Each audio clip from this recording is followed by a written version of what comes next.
Fala, parceria! Professor Valeta na área para falar de novo do vestibular que eu mais falei aqui esse ano. Dei até pulinho, ó. Falar de Unesp, revisão Unesp, geografia geral, depois da vinheta, sem enrolação. Vamos que vamos!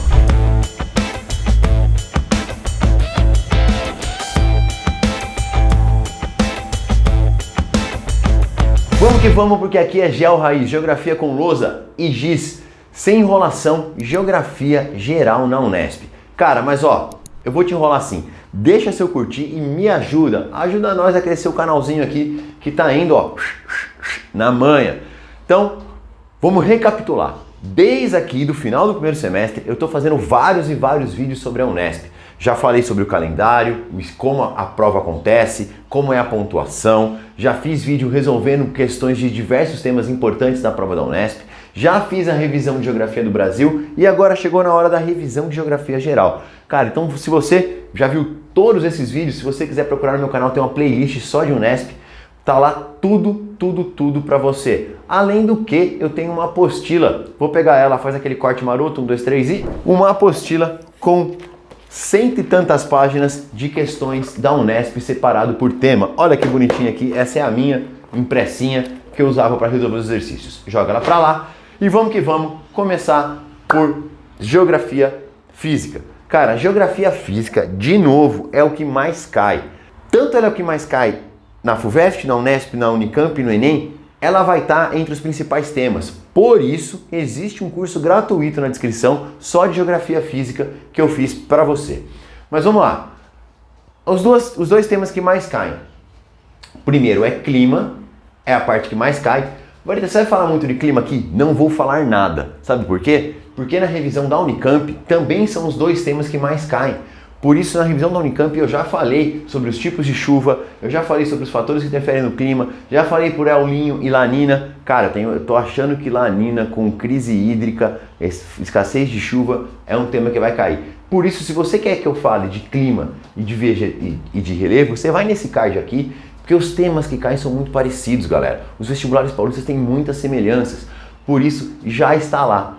E eu vou aproveitar essa aula para falar do segundo tema que mais cai. O primeiro é clima, o segundo é cartografia e o terceiro é relevo. Dentro da geografia física, que é cartografia. O que você tem que ficar esperto em cartografia para não se dar mal? Primeiro, escala. Meu Deus do céu, como tem aluno que erra a questão de escala. E escala é matemática, é razão e proporção. Os alunos erram o exercício de escala porque eles têm medo da matemática. Não é nem porque eles são ruins, porque é fácil, mas porque eles têm medo da matemática. Vou até pegar um giz aqui para montar para você. Olha o que acontece nos exercícios de escala. Vamos lembrar que a escala é sempre dada de centímetros por centímetros. Então, olha aqui, ó, 1 centímetro no mapa equivale a 100 mil centímetros no real. Então é uma relação de razão e proporção. Onde a galera se enrosca?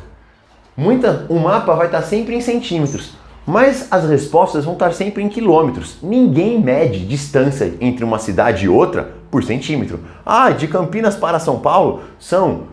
Puxa, eu não consigo nem falar, velho. Sei lá, 808 milhões de centímetros. Não, velho. Eu vou falar que são aqui 90 quilômetros.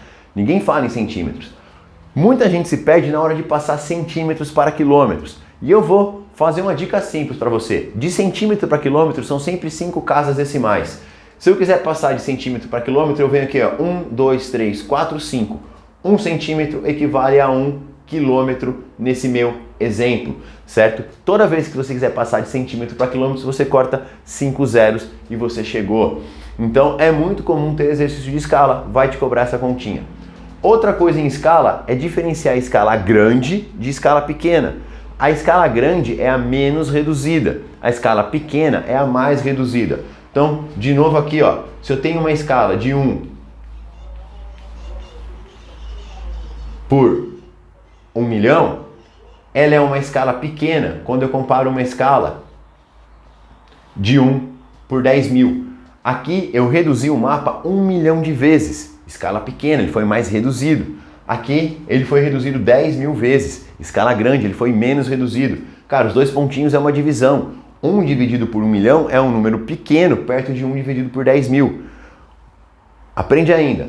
Escala pequena mostra grandes áreas com poucos detalhes, tipo um mapa mundi. Escala grande mostra uma área maior, uma área menor, só que com mais detalhes. Tipo o mapa de um estado, o mapa de uma cidade. No mapa mundi eu não vou achar Campinas, mas no mapa do estado de São Paulo eu vou. Então aqui eu tenho uma escala pequena e aqui eu tenho uma escala grande. Certo? Revisão na hora aqui, pai bola. Outra coisa que eu acho que pode cair relativa à cartografia, fusos horários. Toda vez que tem grandes eventos esportivos, Olimpíada, Copa do Mundo, é comum ter questões de fuso horário. Cara, lembrar que no fuso horário, eu fiz até um Reels no Instagram, bota o Instagram aqui, ó, professor.vareta, falando de fuso horário. Toda vez que você vai para leste, você adianta o relógio. Quando você vai para oeste, você atrasa o relógio, certo? Os fusos horários são de 15 em 15 graus e você vai ter que trabalhar essas relações ou com um mapinha, ou sabendo que o fuso horário é 15 graus, você vai ter a longitude dos dois pontos que você precisa calcular.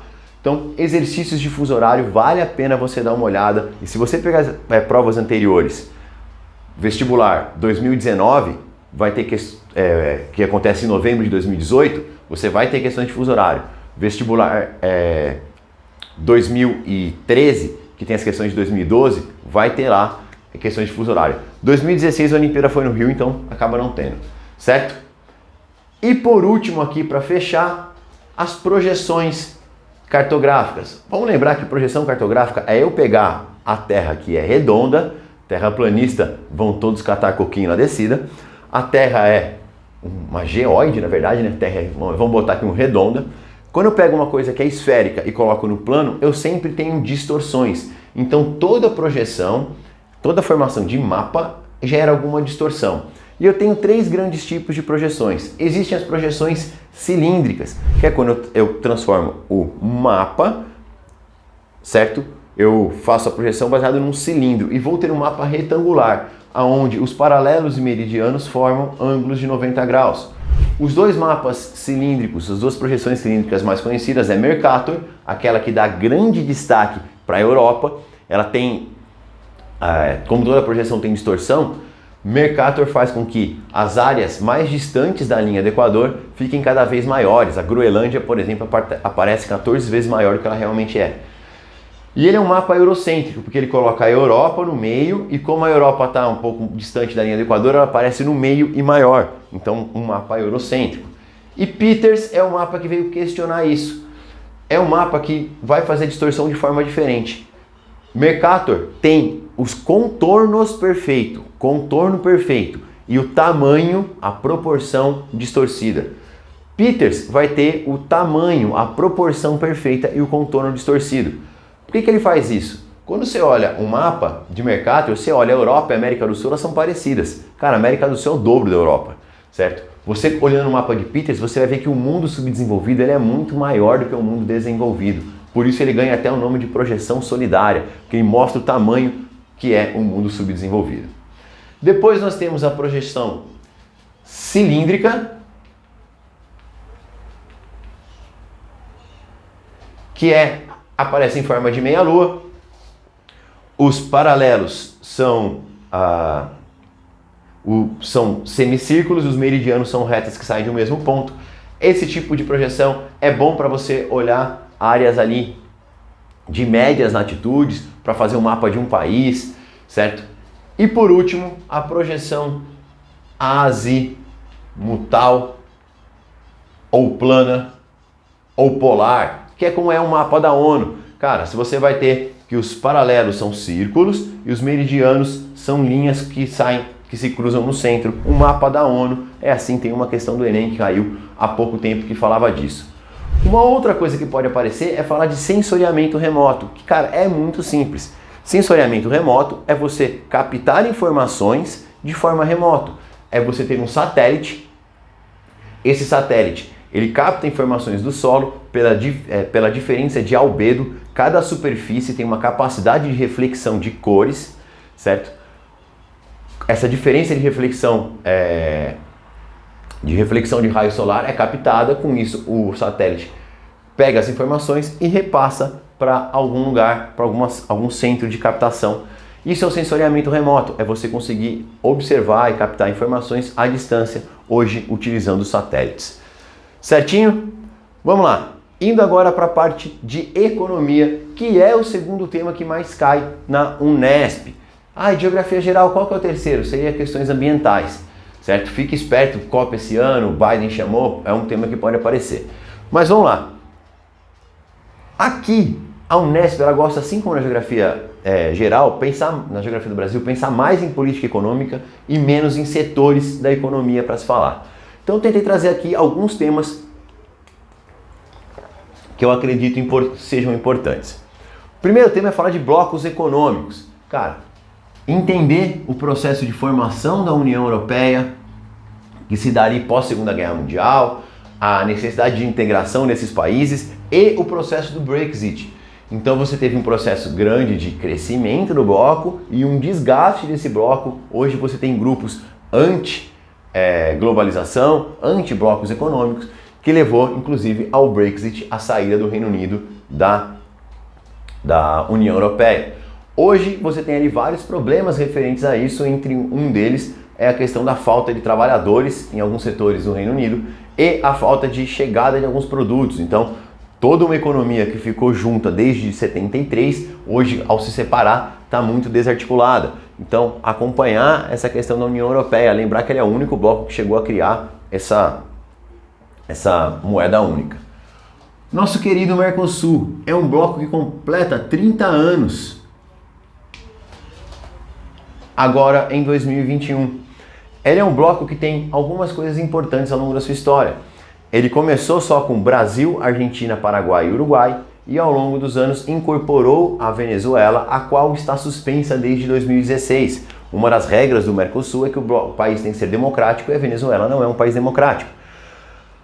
O Mercosul adotou a tarifa externa comum, certo? A maneira de você fazer comércio em bloco, negociações em bloco.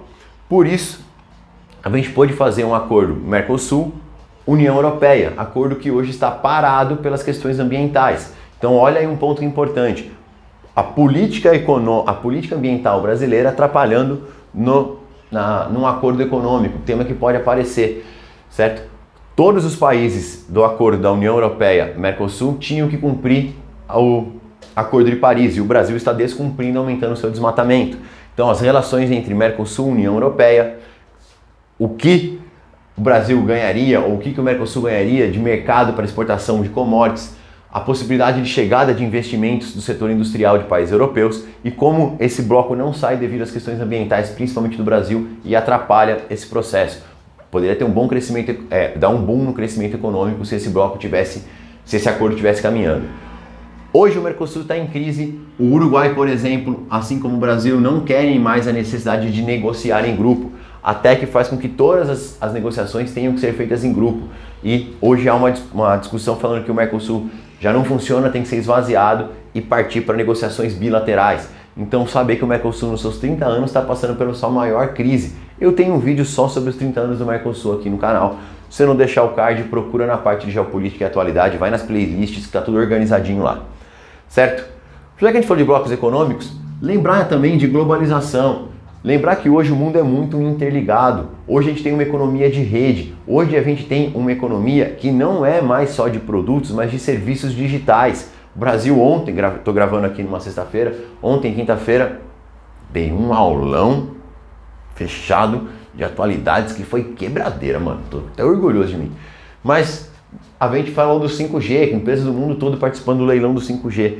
Então saber que na globalização as economias são extremamente integradas e interdependentes. E isso só pode acontecer porque hoje as redes de transporte e de comunicação, então as redes materiais e imateriais são muito mais desenvolvidas. Então a globalização pode ser um tema. Outra coisa que marcou os últimos anos foi a política do governo Trump. O que marcou o governo Trump na parte econômica? Um forte protecionismo.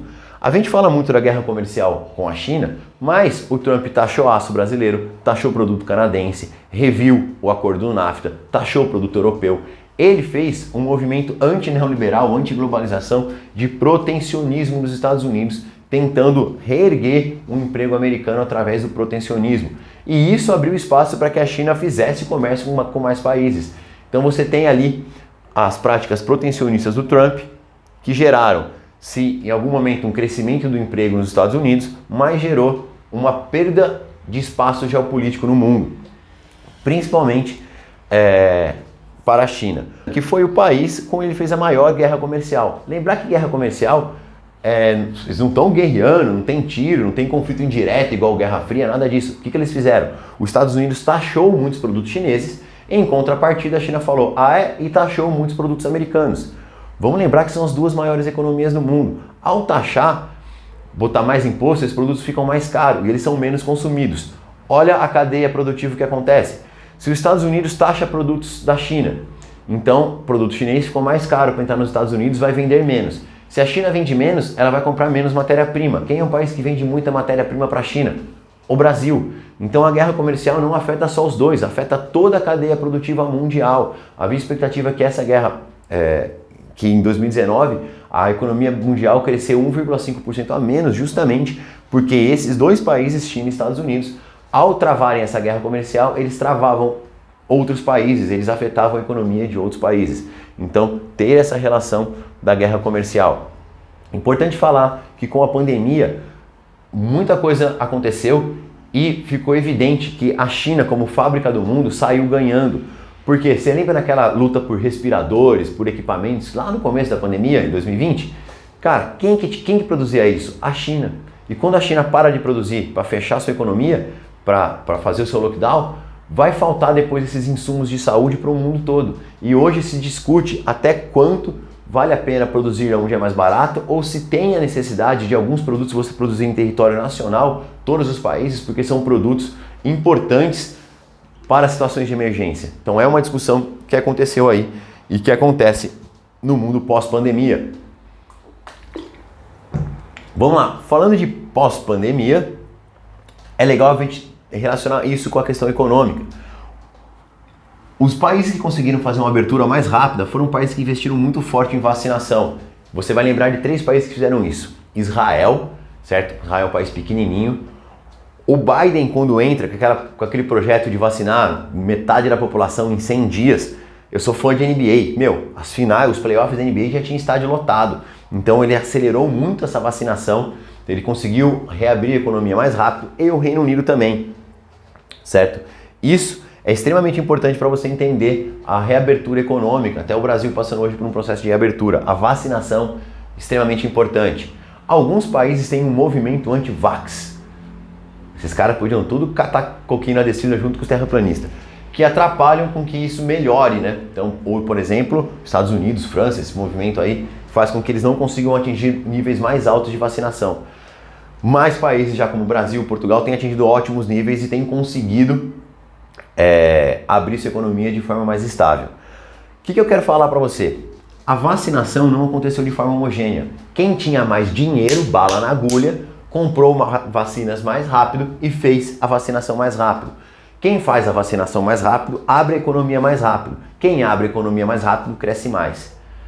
Os países desenvolvidos que já tinham mais grana, conseguiram comprar vacina mais rápido e abrir sua economia e vão crescer mais em 2021. Os países mais pobres tiveram mais dificuldade para comprar vacina, compraram depois, vão abrir a economia depois e vão crescer menos. Então, ser rico facilitou a aquisição de vacina e quem vacinou primeiro abriu a economia primeiro. De certa forma, a pandemia, a crise econômica, acirrou as desigualdades entre as nações. Quem tem dinheiro adquiriu vacina primeiro, quem não tem adquiriu depois. Quem adquiriu primeiro abre a economia e cresce economicamente. Quem fez isso depois vai crescer menos. Então, ter essa noção que a pandemia e o pós-pandemia fez com que acirrasse as desigualdades tanto dentro dos países. Olha aqui no Brasil o que está acontecendo, galera. A gente está com gente comendo osso de novo, fazendo sopa com osso, catando comida do lixo. Estamos vivendo a cena que era dos anos 80. E entre os países. E para fechar, os diversos incentivos econômicos que foram dados ao longo período pandemia, pós-pandemia, tanto os auxílios direto para as pessoas, foi feito nos Estados Unidos, o auxílio emergencial aqui no Brasil, quanto os auxílios econômicos. A economia americana está injetando mais dinheiro em cima de grana em cima de grana, mês a mês ali, para reaquecer a economia americana. Esses incentivos vão ajudar o crescimento econômico, mas também geram um impacto inflacionário, certo? Quanto mais dinheiro no mercado, a chance é que os produtos fiquem mais caros, aumento contínuo dos produtos significa inflação. Então ter essa relação que esses incentivos ajudam a economia a crescer, ajudam a recuperar os empregos, mas traz como consequência o aumento inflacionário. Certinho? Fiz uma revisãozinha aqui de temas que eu acho importante para a sua prova da Unesp. Cara, respira fundo, foca em geografia física porque é um dos temas mais cobrados em quase todos os vestibulares. Quem vai prestar a prova da Unicamp, quem fez prova da Unicamp já foi ontem, quando esse vídeo ter saído, já fez a primeira fase, e esse vídeo vai sair, você já vai estar na cara do gol da prova da Unesp. Só posso dizer para você, respira, relaxa, vai para a prova tranquilo e bora para a faculdade.